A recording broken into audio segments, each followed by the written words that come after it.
मेरे साथ बड़े ज़बरदस्त मेहमान मौजूद हैं जिनकी मूवी आने वाली है और थोड़ा सा पहले मैं मूवी के बारे में बताती हूँ, उसके बाद इनका इंट्रोडक्शन आपसे कराऊंगी।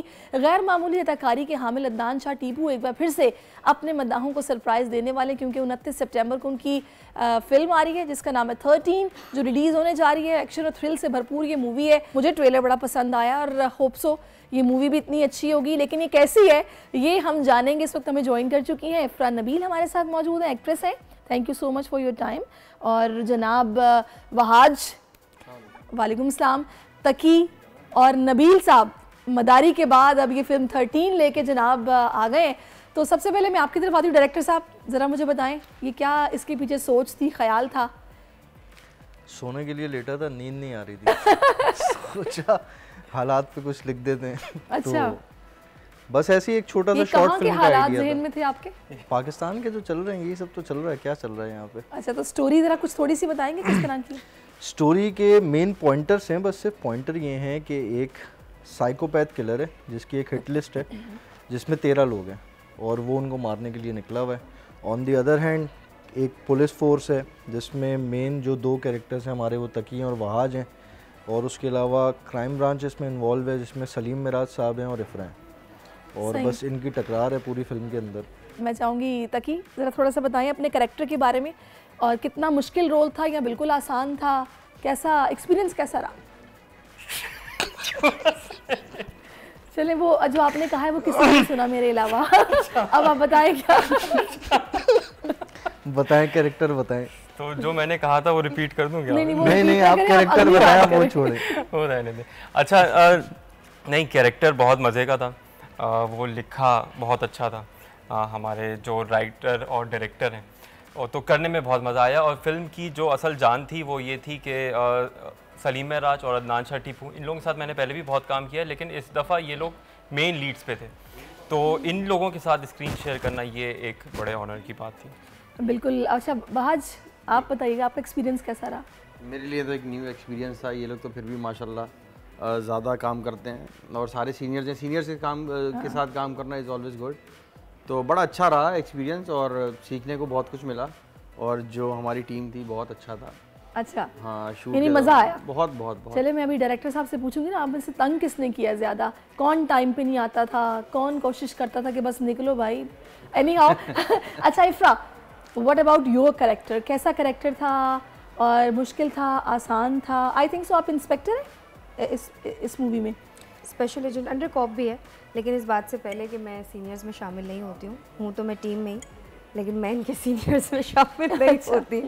हाँ, नहीं, डिफ़िकल्ट था मेरे लिए बिल्कुल, इसलिए कि ये एक ऐसा एक्सपीरियंस था जो ऑब्वियसली लाइफ में आपने कभी किया नहीं होता, but I think as an actor आपको बहुत सारे फेजेस से गुजरना पड़ता है, बहुत सारे डिफरेंट कैरेक्टर्स के साथ। So it was a little bit difficult, but the procedure of the homework and treatment was very long, and I guess कि एक थिएटर आर्टिस्ट होने के नाते आप थोड़ा सा इस चीज़ को ईजीली सॉल्व करते जाते हैं। सही। अच्छा, मैंने वैसे आमतौर पर ये देखा कि जब किसी एक्टर को कोई स्पेशल रोल मिलता है जो उसने उससे पहले कभी नहीं किया होता, तो वो फिर उसको ऑब्जर्व करता है रोल को, या फिर वो किसी, या तो इंस्पिरेशन जिससे उसको हो, उस एक्टर को वो रोल करते हुए देखेगा। थाने में तो जाके आप नहीं बैठ सकते कि मैं देखूं पुलिस वाले काम कैसे करते हैं, वो तो बिल्कुल ही अलग तरीके से नहीं करते हैं। आपके लिए बड़ा शॉकिंग होगा, ऐसा नहीं है, मैं थाने भी गई हूँ, and it was kind of a very good experience. I requested one of the family member that I wanted to visit, I wanted to see कि क्या है, किस तरीके से। मैंने जैसे आपसे पहले भी कहा कि being an theatre artist it's very important हमारे लिए कि स्क्रिप्ट को समझना और स्क्रिप्ट में अपने किरदार को समझना कि उसकी क्या डिमांड है, फिर उसको एक प्रॉपर कैरेक्टराइजेशन में उतारना। और मी माई सेल्फ, मुझे ये चीज़ पसंद है कि कोई भी आप कैरेक्टर निभा रहे हैं तो वो बड़ा रूट के साथ होना चाहिए। उसमें बहुत सारे लोगों ने मुझसे इंटरव्यू में ये भी पूछा कि आपने मतलब ड्रेसिंग बड़ी सिमिलर और कलर का आपने बड़ा वो किया, और मतलब you put on that time, बहुत सारी चीज़ें। तो मुझे ऐसा लगता है कि जो मैंने ऑब्ज़र्व किया स्पेशली कराची के अंदर, the walk, the talk, the behaviour, you know. अच्छा, यहाँ पे अब आ जाता है कि ज़ाहिर जो स्क्रिप्ट होगा वो नबील साहब यहाँ बैठे हुए हैं। सम टाइम हम देखते हैं कि ख़ास तौर पे कोई खातून अगर ये रोल प्ले कर रही हो ना, तो या तो वो बहुत सीरियस होता है, या उसमें थोड़ा सा कॉमेडी का पिंच भी होता है कि जनाब वो ग्लैमरस सी एक इंस्पेक्टर है कि वो जनाब जो मुजरिम भी आ रहे हैं वो भी थोड़े से ज़रा लाइनें भी मार रहे हैं। और चीज़ें इस तरह की चल रही हैं, कैसा था इनका रोल? यार इनका कैरेक्टर तो सीरियस है, क्योंकि मैं एज फिल्म मेकर ये बिलीव करता हूँ, मेरा थोड़ा अपना स्टाइल है, मैं रियलिटी पे ज़्यादा बिलीव करता हूँ कि आप जितना रियल दिखाएं। पूरी फिल्म में अगर कोई हार्ड कोर कॉमिक कैरेक्टर है तो वो तकी का है, सही। तकी के अलावा और वहाज का इनके साथ, उसके अलावा बाकी सब सीरियस चल रहा है। जो कास्ट आपने पिक की, मुझे ज़रा फर्दन बताएंगे कि इफ्रा ही क्यों? यार ये तो इस तरीके से है कि जिस वक्त मैंने स्क्रिप्ट लिखा था ना, जो मैंने सबसे पहला इंसान अपने जहन में कास्ट किया था वो थे अदनान शाह टीपू, क्योंकि मुझे पता था सीरियल किलर इससे बेहतर कोई नहीं कर सकता। सही कह रहे हैं आप। और जब अदनान भाई को कास्ट किया, अदनान भाई ने 3 महीने काम किया इस फिल्म पे, और ये लाइफ में पहली दफ़ा अदनान भाई एक्चुअल गंजे हुए हैं किसी कैरेक्टर के लिए। अच्छा। कि उन्होंने बाल उड़ाए अपने, फिर वो शर्टलेस भी आए इस फिल्म के अंदर, उन्होंने अपने 6 पैक्स दिखाए। तो क्या बात है। अदनान भाई ने बड़ा हार्ड वर्क किया। उसके बाद फिर जब अदनान भाई के ऑपोजिट आपको कोई बंदा चाहिए जो उनको टक्कर दे, तो वो मैच्योरिटी लेवल में उनके बराबर का होना चाहिए। वो तकी जैसा यंग ऑफिसर नहीं दे सकता एक इतने मैच्योर आदमी को। सलीम मेराज साहब को आपने फिर सलीम भाई उनके ऑपोजिट आए, फिर उनके साथ आपको कुछ और कैरेक्टर्स भी चाहिए। वो दोनों बड़ी बेहतरीन चॉइसेस थी आपकी, क्योंकि मैंने वेरी सॉरी टू से आप लोगों को भी काम करते हुए देखा नहीं है ज़्यादा, मेरी नज़र से नहीं गुजरा, लेकिन उन दोनों को बहुत देखा है, तो वो तो आइडिया है। और इन दोनों को अब आप पहली दफ़ा मेन लीड पे देखेंगे। आपने उनको इस तरीके से, ये मेरी श्योरिटी, ये कभी नहीं देखा होगा पाकिस्तान में, किसी ने उनको इस तरीके से कभी नहीं देखा होगा, क्योंकि वो कभी एक दूसरे के आमने सामने इस तरीके से फेस ऑफ हो गए नहीं आए आज तक किसी भी फिल्म में। तो ये पहली फिल्म है सिनेमा की है जिसमें वो फेस ऑफ कर रहे हैं। दूसरा ये कि जितना ब्रूटल कैरेक्टर उनका है, अगर आपने ट्रेलर में देखा हो टीपू भाई जिस तरीके से चल रहे हैं, उनके ये लुक्स, उनका ये ब्रूटल कैरेक्टर कभी नहीं देखा होगा। कभी नहीं देखा होगा। अच्छा, तक कि आपकी बड़ी बात कर रहे हैं नबील, मुझे ये बताएगा कोई ऐसा वाकया थ्रू आउट द शूट जो आपको हमेशा याद रहेगा, जरा शेयर तो करें। बहुत सारे बता देगा। नहीं, हुआ ये कि जब मैं पहली दफ़ा सेट पे आया तो फिर मुझे ये था कि जब मैं इतने बड़े बड़े 2 टैंक्स के सामने खड़ा हुआ टैलेंट के, तो उनके सामने फिर मैं नज़र कैसे आऊँगा। तो फिर मैं इनसे काफ़ी कुछ डिस्कस कर रहा था कि यार हम इस कैरेक्टर को थोड़ा सा इस तरह ले जाते हैं, थोड़ा सा हम, तो ये मेरी कोई भी बात नहीं मान रहे थे। तो फिर जब वो फिर आपके मशवरे इस काबिल नहीं होंगे। जब शॉट होने लगा तो फिर मैंने खुद से ही कुछ चीज़ें करना शुरू कर दी जो इन्होंने अप्रूव करते गए, और फिर वो कैरेक्टर हमारा निखरता गया। सही नहीं तो वाकया तो कोई ऐसा बताए ना। ये कैरेक्टर ने जो इनका लिखा हुआ था स्क्रिप्ट में, वो एक इंतहा से ज़्यादा सीरियस कैरेक्टर था, और इस बंदे ने उसको पूरा बदल दिया उठा के। ये आके मुझे कह रहे हैं मैं इसको यूँ करता हूँ, यूँ करता हूँ, यूँ करता हूँ, और मैं उस वक्त ऑलरेडी शूट कर रहा था। मैं हर चीज़ को कह रहा था नहीं नहीं, जो लिखा हुआ वही करो, बस और कुछ नहीं करना।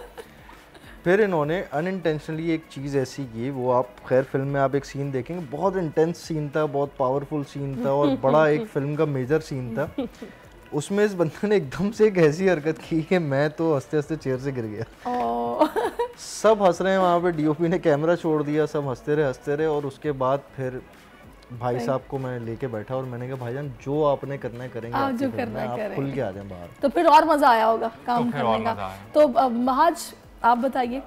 मेरे लिए तो सबसे ज़्यादा मुश्किल ये था कि ये जब हमें एक सीरियस मूवी चल रही है और प्लान तो था नहीं, स्क्रिप्टेड नहीं था, तो ये लिए सबसे ज़्यादा मुश्किल था फिल्म में शेर लिखना। हाँ तो वो अच्छा तकी का, क्योंकि एक हमारा ये एक मूवी ऐसी है तो तकी इम्प्रोवाइज़ करता था, स्क्रिप्ट में तो कुछ भी नहीं था। अब ये वहाँ पे इम्प्रोवाइज़ कर रहा और मैं इसके सामने हूँ, तो वो हंसी को कंट्रोल करना, तो मेरे लिए तो सबसे बड़ा मेजर टास्क यही था कि मैं अपने कैरेक्टर में रहूँ, हंसूँ ना, बार बार कट करना भी अच्छा तो बड़ा। और तकी हर दूसरी बात पे कुछ ना कुछ इम्प्रोवाइजेशन लेके आता था जो कि बहुत फनी होती थी। हाँ, थोड़ा सा आपको एक जो ना सॉफ्ट मिले, जो साइड मिलेगा मूवी के अंदर वो तकी के कैरेक्टर से मिलेगा। अच्छा, फिर मुझे उसको कहीं ना कहीं सपोर्ट देना होता था उसी हिसाब से कि मैं शट अप कॉल तो नहीं दे सकता कि भाई ये, तो वो कहीं ना कहीं लेके जाना तो मेरे लिए बड़ा डिफिकल्ट था। इफ्रा, मुझे आप ये बताइएगा कि अगर कोई आपसे कहे कि भाई हम ये मूवी क्यों देखने जाएं, तो आप क्या जवाब देंगे? मैं ये कहूँगी कि हम अब इतने ज़्यादा मॉडर्नाइज्ड हो गए हैं या इतना टेक्निकली हम साउंड करने लगे हैं कि हम रिलेटेबल चीज़ें देखना पसंद करते हैं। हम फैंटेसी की दुनिया से मुझे जो हालात हैं हम उससे थोड़ा बहुत काफ़ी आगे आ चुके हैं, और टेक्नोलॉजी भी हमें काफ़ी आगे ले आई है। कुछ पीरियड तक तो वो चीज़ें अच्छी लगती हैं फॉर अ बिट रिलीफ, जो कि फ़िल्म में इन दोनों का Duo which is the best part. पर मुझे लगता है कि इंसान हमेशा उस चीज़ को ज़्यादा प्रेफर करता है जिससे वो गुजरा होता है, और आप बहुत जल्दी मुझे लगता है कि मासेस उस चीज़ से रिलेट करते हैं जो वो एक्सपीरियंस करते हैं या जो विटनेस करते हैं। आप एक चीज़ को एक लिमिट तक फैंटेसाइज कर सकते हैं, उसके बाद आपको पता है कि हाँ ये वो चीज़ है जो आउट ऑफ द बाउंड्री है। फॉर एग्जांपल हम एक वर्ल्ड क्रिएट करते हैं जिसमें एक खूबसूरत सी हीरोइन होती है, एक हीरो होता है और लड़ाइयाँ झगड़े होते हैं और वो एक एंडिंग बहुत अच्छी होती है एंड ऑल दैट, या जो भी होता है, बट वो आपका एक रिलीफ होता है for an hour 2 hour, that's it. लेकिन लाइक हमारे जैसे OTT प्लेटफॉर्म्स हैं, अब उन पे इस तरह की वेब सीरीज़ और इस तरह की चीज़ें आने की, लोग कहते हैं हाँ ये हमारे मुल्क में होता है, हाँ ये हमारे शहर में होता है। अच्छा, इस मूवी में कोई शॉर्ट मैसेज भी है या फिर? इसमें शॉर्ट मैसेज बिल्कुल है, वो हर फिल्म में होता है। मैं थोड़ा सा आपको बताता हूँ इस बारे में कि जब से कोविड आया ना, आपका ऑडियंस का नज़रिया बदल गया फिल्म देखने का OTT प्लेटफॉर्म्स की वजह से। जो हमारे बहुत सारे OTT प्लेटफॉर्म्स हैं, वेब सीरीज़ ने बहुत माइंड चेंज कर दिया। अब आपको नहीं चाहिए सिनेमा पे वो पिंक कलर के दुपट्टे में स्लो मोशन में लड़की निकल के आ रही है, वो चीज़ें जो जिनकी आप कॉपी कर रहे हैं ना, हो गई कि लोग टिकट खरीदते वक्त भी परेशान हो रहे हैं। एग्जैक्टली, मसले मसाइल है ना, तो उसमें एक इस टाइप का जॉनरा या इस टाइप की फिल्म आपने नहीं देखी होगी पाकिस्तान में अभी तक, क्योंकि बड़ा डिफरेंट पैटर्न की फिल्म है। दूसरा, आप बाहर के बहुत सारे एक्टर्स हैं जिनकी आप तारीफ़ें करते हैं, तो मैं आपको लिटरली बता रहा हूँ आप ये फिल्म देखने इसलिए आएँ क्योंकि मैं श्योरिटी देता हूँ कि आपने अदनान शाह टीपू और सलीम मिराज को ऐसा। अच्छा, अभी आपने बाहर की बात की है, मुझे ये बताएगा कि हम लोग बाहर की जो मूवीज़ हैं, ये वेब सीरीज़ देखते हैं ना, उसमें वजह है कि उनकी एनिमेशन किस कमाल की है, फिक्शन जब हम देखते हैं तो हम कहते हैं यार मज़ा आ गया। तो आप लोगों ने भी यूज़ किया टेक्नोलॉजी? अब आप बताएं ना, उस फिल्म का बजट होता है 200 करोड़, यहाँ पे बजट होता है 2 करोड़ में रहते हुए कर रहा है। तो फिर मैं कैसे वो वाली आपको एनिमेशन दिखा दूँ यहाँ की फिल्म में, जब आप लेकिन आपको इसमें कंटेंट बहुत अच्छा मिलेगा, आपको इसमें एक्टिंग, परफॉर्मेंसेस, वो सब कुछ आपको अप टू द मार्क मिलेंगे। सही। अच्छा, लास्टली मुझे ये बताएगा कि फिल्म बहुत अच्छी है, कंटेंट बहुत अच्छा है, कास्ट बहुत अच्छी है, जब तक उसकी मार्केटिंग या डिस्ट्रीब्यूशन अच्छी नहीं होगी वो फायदा ही नहीं है। Exactly. क्या कर रहे हैं इसके लिए? आपके शो में बैठे हैं, प्रमोशन के लिए देखनी है आपने, जाके देखनी है। यहाँ चाय पीने थोड़ी आए। आई मीन टू से कि बाज़ औक़ात वो झगड़े भी तो खत्म हुए, डिस्ट्रीब्यूटर ने मना कर दिया, सिनेमास के इश्यूज में, उस ऐसा अल्हम्दुलिल्लाह अभी तक तो कोई ऐसा सीन नहीं है हमारी फिल्म में, अभी तक सब स्मूथ जा रहा है, सब चीजें। चलिए ज़बरदस्त। अच्छा, लास्टली मैं चाहूँगी इफ्रा से शुरू करते हैं, मैसेज क्या देंगी आप?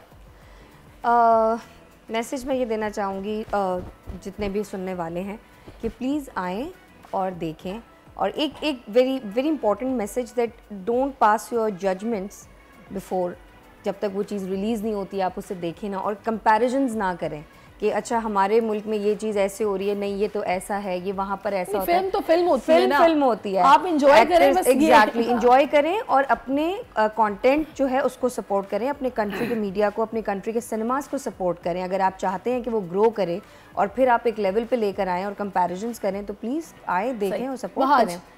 हाँ, please come and do watch the movie, बहुत अच्छी है, बहुत मेहनत है इसमें और डिफरेंट स्टोरी है, ऐसी बहुत कम ही है। लोग आएँ और देखें, और ट्रेलर से लोगों को अंदाज़ा हो रहा है कि ये मूवी कैसी है। प्लीज़ आइए इस फिल्म को देखने के लिए, क्योंकि ये फिल्म वाकई में अच्छी है। वाकई में अच्छी है, ये अच्छा है, वाकई में अच्छी है। नबील? ये मेरा वो टिपिकल बयान नहीं है कि इंडस्ट्री को सपोर्ट करें, ये वो। आपने ट्रेलर देखा, आपको फिल्म अच्छी लग रही है, आप देखने के लिए आए। फिल्म आपको अच्छी लगे आप तारीफ करें, नहीं अच्छी लगे आप बुराई करें। और इन सब में से आपको तंग किसने किया ज़्यादा? इन सबको मैंने तंग किया, ये उल्टा काम है यहाँ पे। अच्छा, उल्टा काम है। इनसे पूछेंगे कि इन्होंने बहुत तंग किया, मुझे किसी ने तंग नहीं किया। चले जनाब, ज़बरदस्त। Thank you so much all of you for your time. और इस वक्त अदनान शाह टीपू साथ नहीं है, उनके लिए भी बेस्ट विशेज़ हैं, क्योंकि उनकी अदाकारी में ट्रेलर में देख के पता चल गया बड़ी जानदार है, और सलीम मिराज साहब को भी आपने लाजमी देखना है। तो जनाब, फिल्म 13 आपने याद रखनी है, 29 सितंबर को रिलीज़ हो रही है, तो जाके देखनी है। सब्सक्राइब करें और बेल दबाएं ताकि कोई खबर रह न जाए।